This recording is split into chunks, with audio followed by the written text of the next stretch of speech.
So two big things I want to hit on today are recycling and what our temporary plan is for that, as well as we have started to get our feedback on parking. And we got lots of feedback. We went out and asked the community what their biggest pain points are, and certainly we want to craft a parking reform in our city that is, of course, based primarily in what are those pain points for the city and what are our opportunities for improvement. So I'll go through some of that. We were able to get the draft data back. My expectation is that we'll have that Haas Center parking survey stuff to you this week at some point in final form.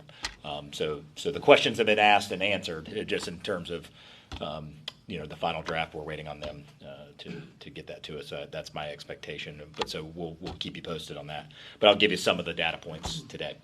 First, let's start up with the recycling. We're going to start Saturdays. November 4th will be the first day at 2759 North Palafox. That's where our public works, our fleet services, sanitation, right there. Just if you're not aware, it's on North Palafox, just north of Pensacola High School, just past Leonard Street. So we'll have a monitor drop-off facility there every week, 7 a.m. to 3 p.m. every Saturday. And we'll be taking what we're really considering 4 categories, which is the steel and aluminum cans is one. The 2 different kinds of plastics, we're not combining those because they are distinct.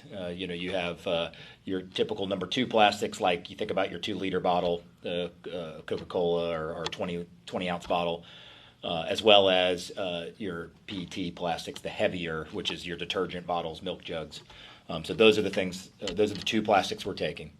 And then finally, we're taking clean and broken down cardboard. So not greasy pizza boxes, but your Amazon box, if you'll break that down and get that to us, we'll be able to take that for you. So we will have staff there, Fred and his team, that will be able to help you get it out of your car, all of those things that have made manned drop-off facilities in other cities work really well. Is that, number one, trying to share the message. You guys are helping that today, that know when it's open and where. But second, is the contamination level, and that we know that if we have staff there and when we communicate well and just in case someone accidentally brings something, we expect there'll be a little bit of a learning curve for these first few weeks, that we're able to have someone there and say, we do take this and we don't take that. So the end result should be, of course, it won't be the same volume at this point that we were having at the curb, but it certainly won't be the same contamination, which is why we got here to begin with. So we're very excited for that. A couple other just important points is to bring them pre-sorted. We can help you, but if you open your trunk to a bunch of empty plastic, that might prove a little difficult for us. But we will have folks there, and we'll have some mechanisms there to help you be able to move those.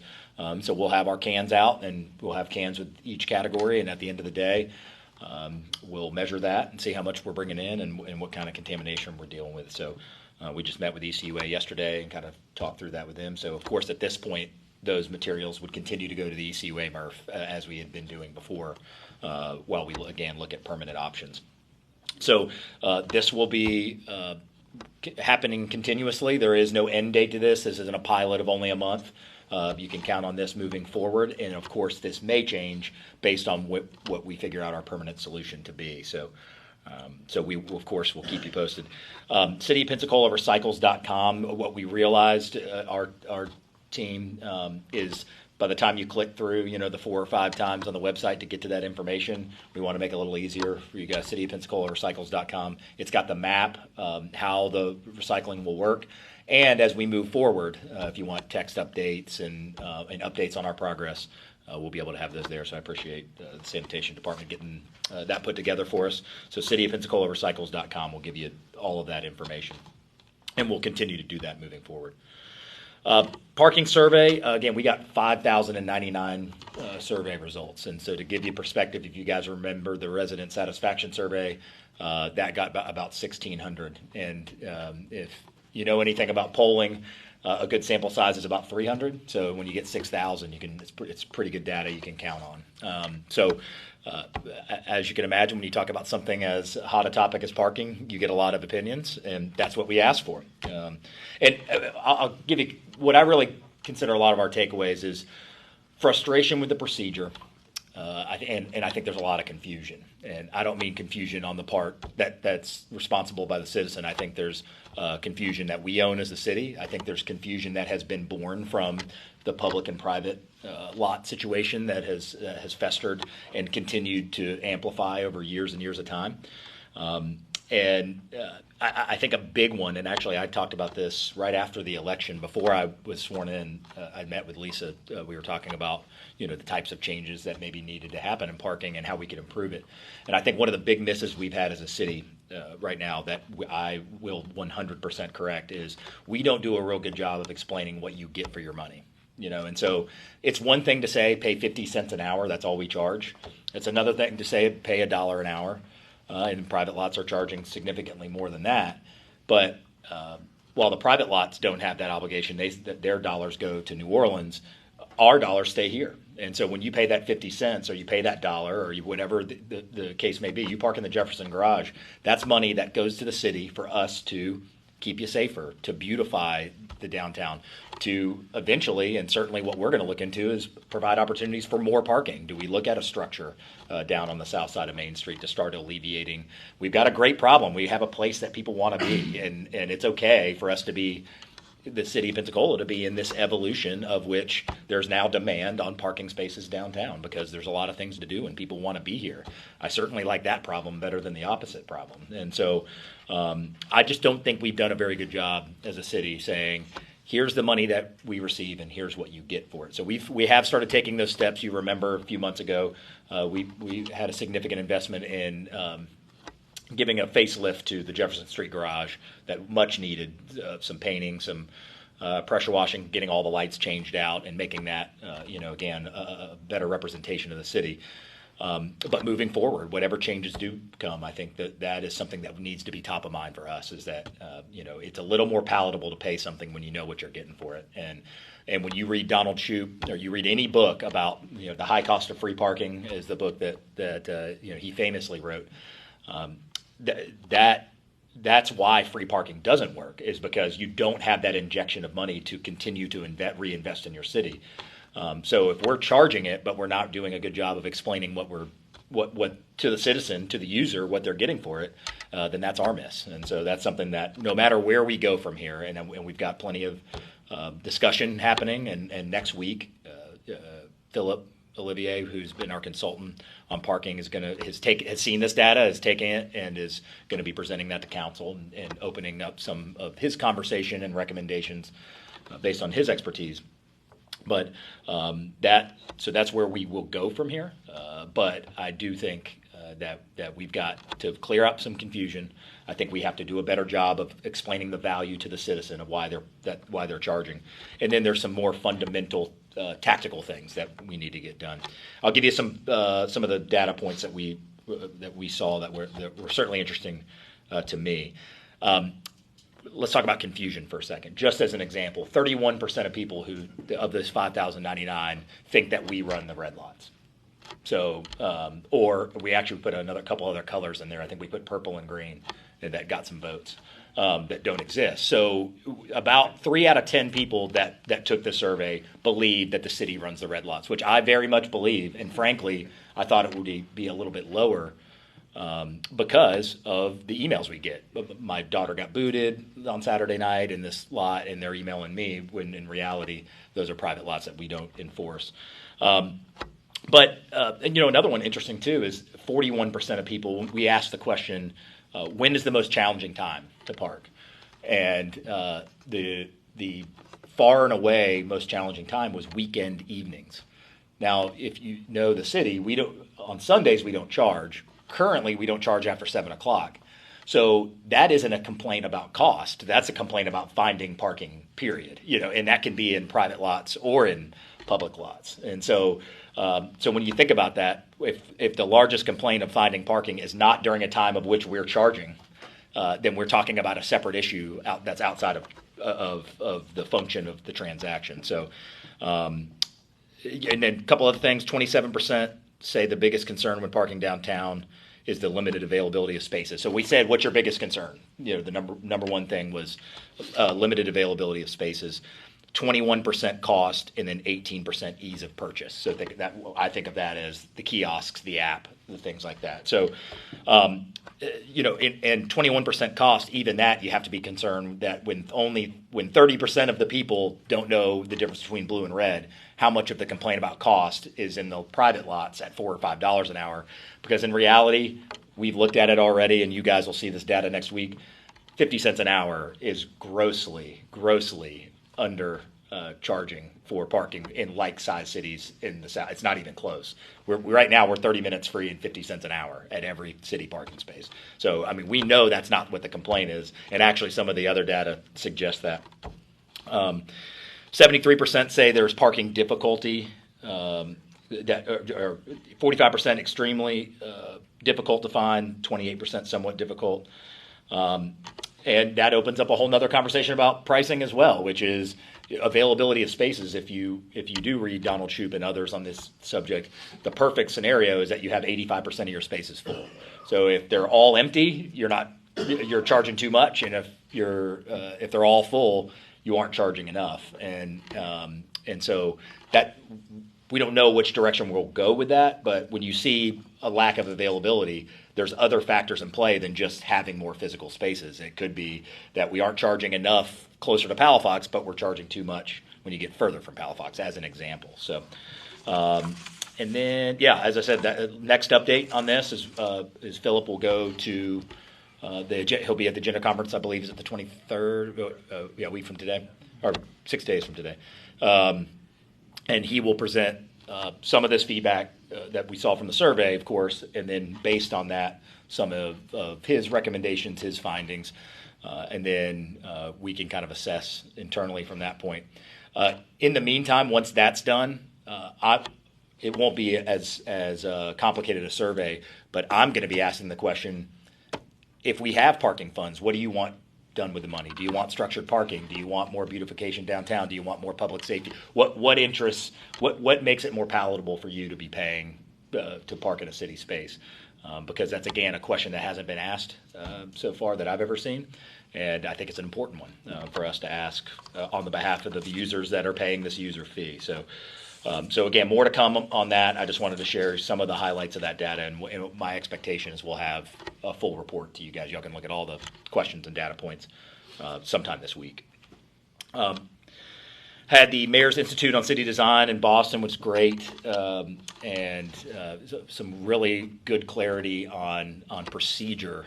That a lot of our questions around the Hollis T. Williams project was making sure that RFP or that RFQ encapsulates what we want to have happen, not only at the park but for the neighborhood as a whole. And as I told you guys last week, we knew we'd be going into a room with people that have taken on projects of this size and significantly larger that know what right looks like. So I was able to get a lot of great feedback from the designers, from fellow mayors. Actually, just as an example, the Mayor of Gainesville was there, and they purchased a low barrier shelter, and there was a conversation about whether we need to have a low barrier shelter that we've had as a community. So having nothing to do with the project of why we're there, we've already made a contact with someone who's operating a low barrier shelter that through a city-owned facility, and at least just pick their brain, see what that looks like. So we very, very excited to start moving the Hollis T. Williams Greenway project forward, and was able to learn so much that I got about 10 pages of notes intertwined through all of those different presentations that we'll start work on internally and start moving forward. Smoke alarm Saturdays. We have, again, our next one is this Saturday, October 21st in the West Side Garden District, 9 a.m. to noon. And it's also part of the American Red Cross Sound the Alarm, the fire safety campaign. And I think we've gotten 55 smoke alarms out from the previous one, 24 on site, and I think we've gone back out for another 30 or so far.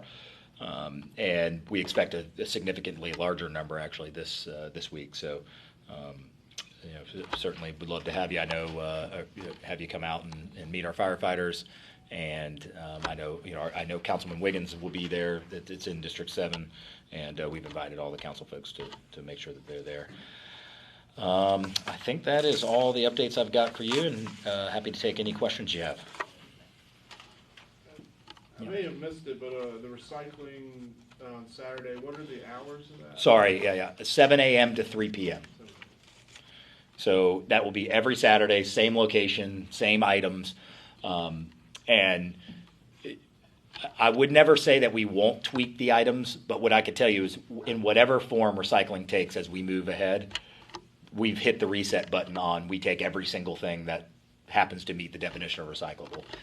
Moving forward, this is just one tactic, but any tactic we take moving forward is going to be a more consolidated approach to the recyclables that have a market that actually end up not in some landfill somewhere, but actually end up in the hands of folks that are recycling them. So I think that's a good positive step for us right now, is that we are, even in this smaller form, we're able to hit that reset button and say, this is the direction, whether we end up with curbside, whatever we do, this is the cleaner, more concise, and more productive direction we're going to go moving forward.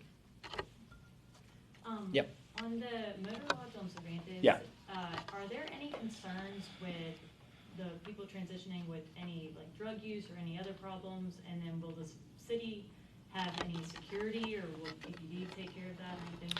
Yeah, so we've had meetings dating back several months on a few different factors of once we acquire the property. One is the security of the property itself, which is another, of course, is the RFP process of how we're going to take that housing and get that into the affordable pool in whatever way that CRA is working on right now. And then also, so really Public Works, PPD, and CRA have kind of been working collectively about how we secure it with fencing, how we make sure that we keep eyes on that moving forward, as well as how do we make sure that we don't waste a whole lot of time getting our RFP out for folks to be able to bid on it and get it activated. So we don't really have any specific plans, at this point. Other than let me rephrase that. Nothing has changed from what we've already done before, which is we did set a few dollars aside in case we've asked the hotelier, do you have people living there, living there long term? We've asked that many times. We have been told no. We've also heard conflicting reports of that, but know that we did have some dollars set aside in the instance that there need to be some kind of relocation or something. Certainly, we're going to be sympathetic to that. That's not what this is zoned for. That should, by the letter of the law, it shouldn't be happening right now. But we know that there's some realities that there's possible that there's people there, and we're going to do everything that we can to make sure that they're relocated and figure out a best next option for them. But I think once the property's secure. As I've said before, I think our calls are in the thousands in the last decade there as it's being operated. So, unfortunately, our authorities are pretty familiar with the property there, but we do have a plan in place that we've been talking about for months.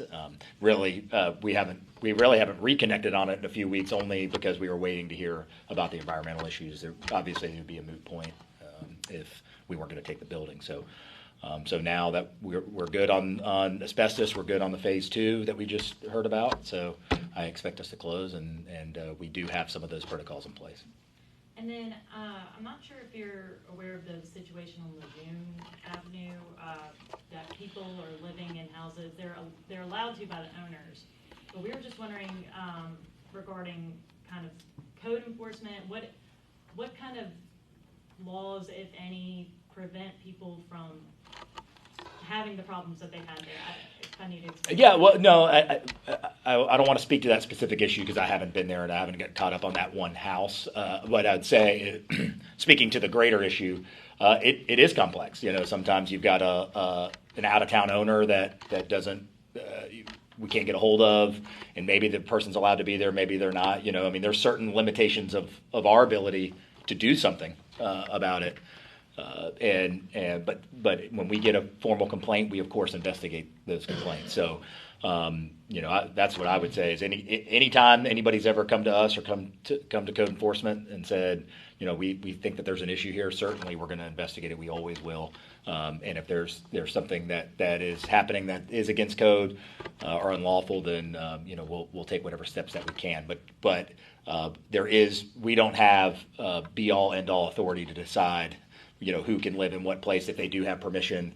I guess I would just say in a general sense, we have limitations on what we can and can't do on private property. I mean, that is what it comes down to. So, we always encourage anybody, if they do see, code enforcement violations or what they believe to be in their neighborhood, reach out to us. I mean, that's the best way for us to know and for us to know quickly. Yep. Mayor, the Florida legislature leadership has asked for input on SB 102. They said they're open to tweaking it. Mm-hmm. Does the city have a position? Florida League of Cities is working with Senate legislators now. Have you provided a position on SB 102?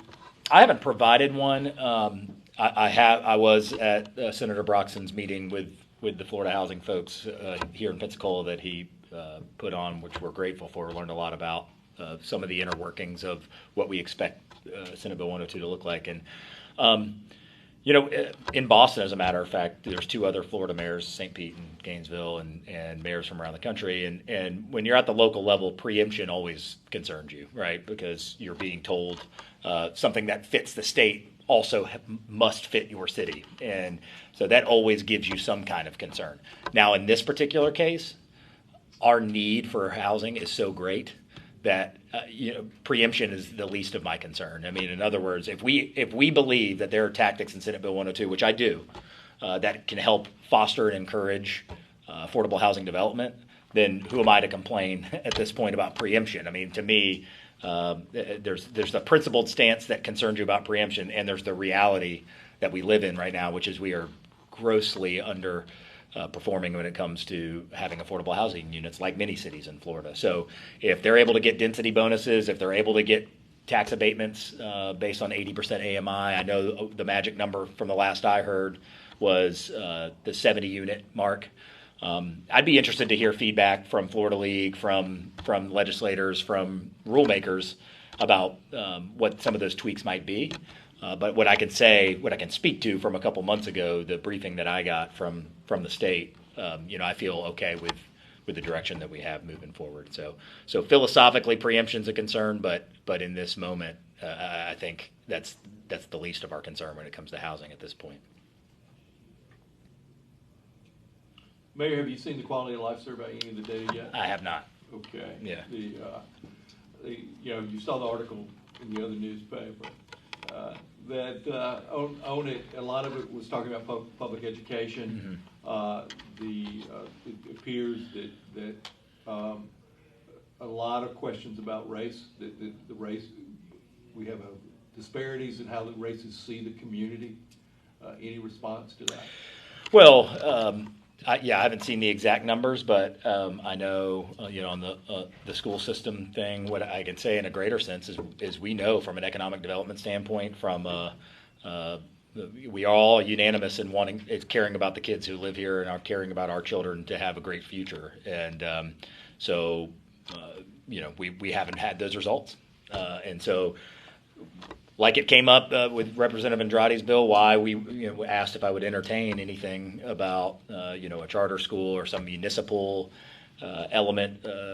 That's why I say I'm willing to entertain anything that helps improve outcomes at our schools, and that could be with the school district, that could be some municipal item. I just think at the end of the day, it's too important to us, and the data is the data. I mean, we have not ranked very highly, and it affects us in so many ways, primarily our children, but there's the secondary effects of that. And again, we've got amazing teachers and staff. I don't think that's our issue. I think we've been in the 50s out of 67 counties, for a lot of years, and I'm not trying to Monday morning quarterback on what those tactics are to get us out of there. We've got people in the school district who can figure that out, but I'm certainly at the ready to be willing to help our school district or any other avenue that we have to improve outcomes for because it affects all of us. It affects city operations. It affects the employees who work here.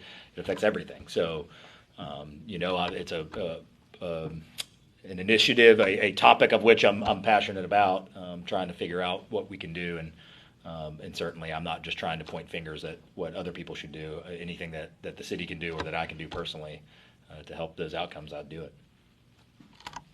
Mayor, Superintendent Leonard over at the school district, Escambia County Public Schools, that is, he said publicly at one of their workshops last week that his transformational plan will start with converting several schools to K-8 models. One of them he mentioned was Cordova Park Elementary School, that they would take the 6th grade class would remain, and then maybe following year 7th grade. What are your thoughts on? And I think he mentioned Bailey, Southwest County over here. Yeah. What are your thoughts on that?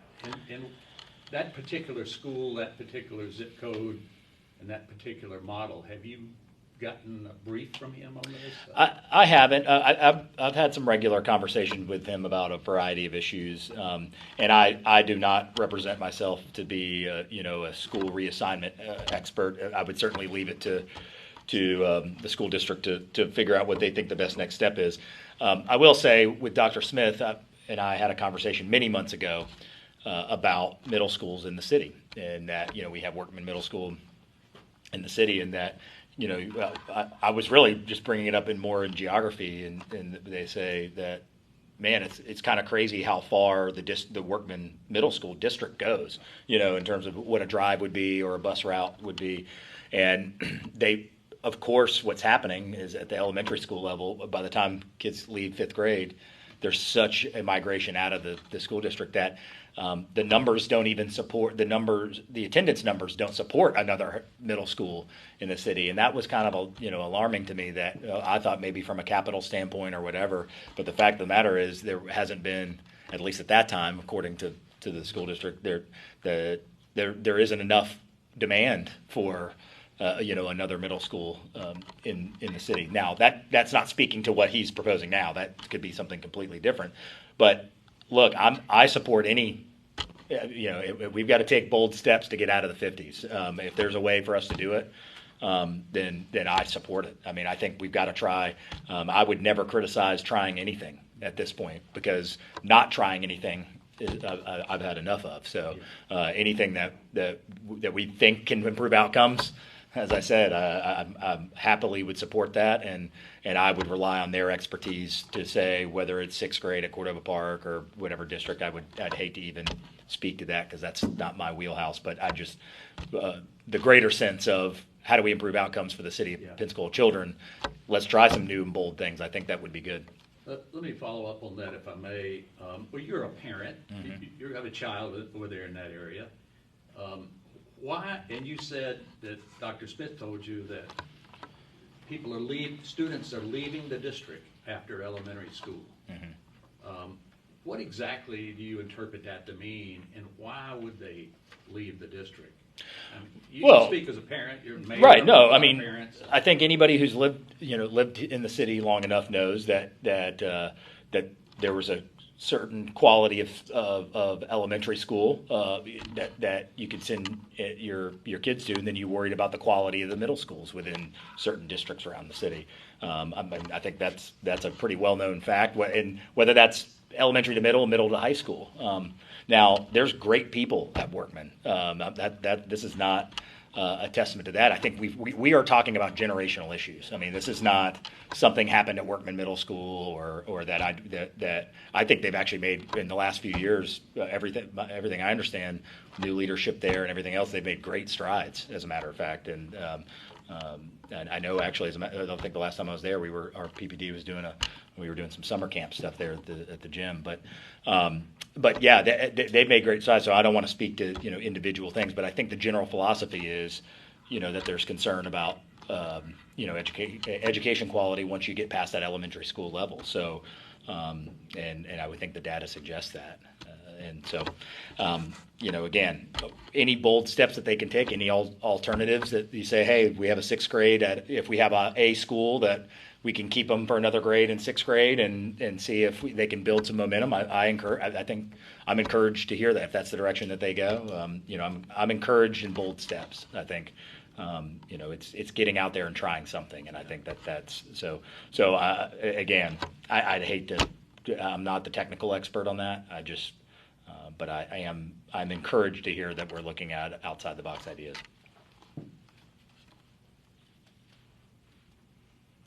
All right. All right. Can I Easy. jump on for one more? Yeah, sure. We've gotten a couple of comments here in the last couple of months about drainage problems at Hitzman, at the soccer fields over there. Is the city satisfied that everything's okay over there?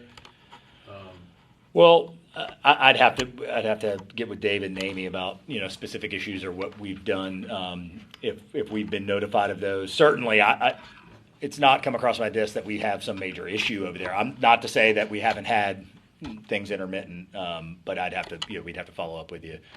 But nothing has crossed my desk at this point that was a chronic issue or anything that I'm aware of.